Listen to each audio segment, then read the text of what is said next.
Welcome to Power Your Life Today.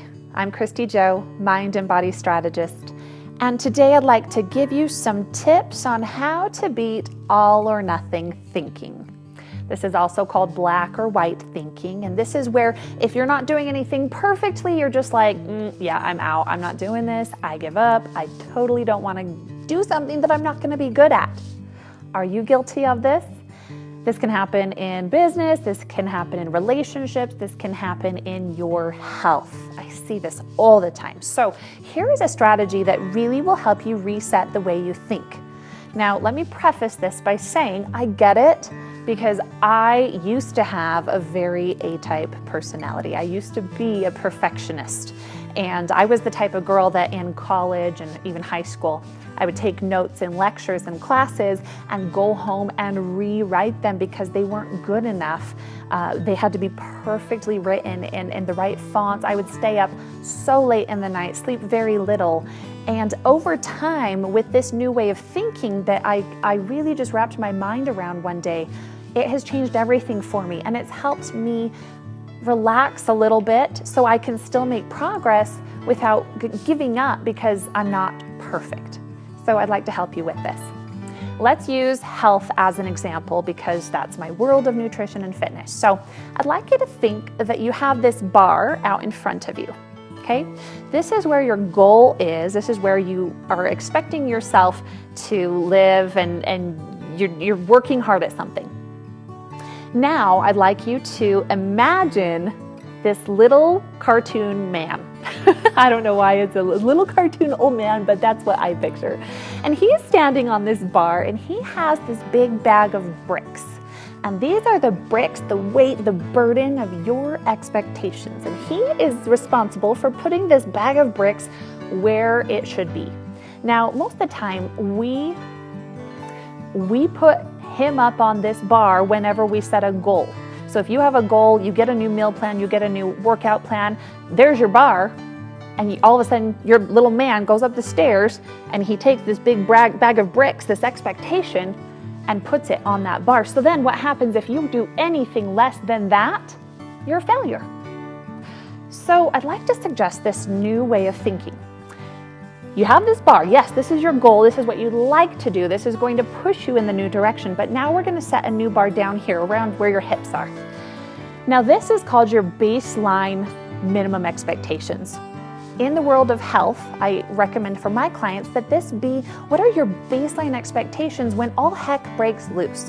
When chaos is going on, when there's a death, when there's financial crisis, when you are working 2 jobs and you don't have time to work out, what are those baseline expectations for yourself? This could be as simple as eating veggies every meal, drinking water, and connecting with your body for 5 minutes a day and stretching. It could be that simple. So whatever this goal is and in whatever category of your life, think about what your baseline expectations are.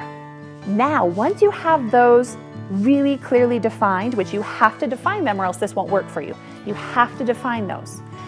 Once you do, you ask that little man to climb back down the stairs with his big, heavy bag of bricks of your expectations, and he's gonna climb down and he's gonna put that bag of expectations on your minimum. What this does is it completely changes the way you think. If your expectations are on the minimum and you are doing efforts and making behavior changes that are clear up here, guess what? That's a cherry on top. You get to actually applaud yourself for what you're doing rather than even one step below the expectations if it was back up here would feel like a failure. So see how we shift that?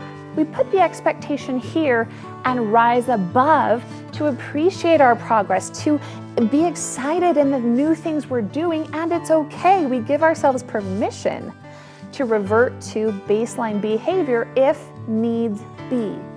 This changes everything for you. It allows you to come from a place of compassion and empathy for yourself. You need to have that compassion and empathy because I see it all the time. When people motivate from a place of expectation, punishment, fear, they don't follow through, they're miserable, they don't even enjoy their progress. They could make progress and be like, meh, doesn't matter, it's irrelevant, not good enough. Versus people who motivate from a place of compassion, empathy, understanding, excitement. these people are making a long-term change. One last piece of advice here is if you are still counting the days that you are in, trying to meet this new behavior, if you're counting the days, you're not there yet to a true change in behavior. So perhaps really drop those expectations. Ask the little man with the heavy bricks to come put it down here, but you need to clearly define those baseline expectations.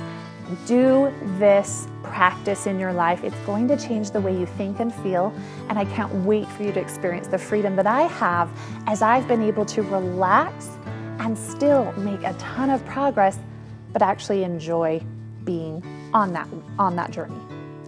You can do this. You can stop the all or nothing thinking, keep going, reach those goals, and power your life today. Thanks for watching. If this resonated with you, please share it with one person who comes to mind. Investing in yourself is the best investment you're ever going to make, because when you improve your life, everybody around you improves their lives too. Subscribe to this channel so you are really sure to catch our next power session together, so you can continue to power your life to one of more service, value, and love. Until then, power your life today.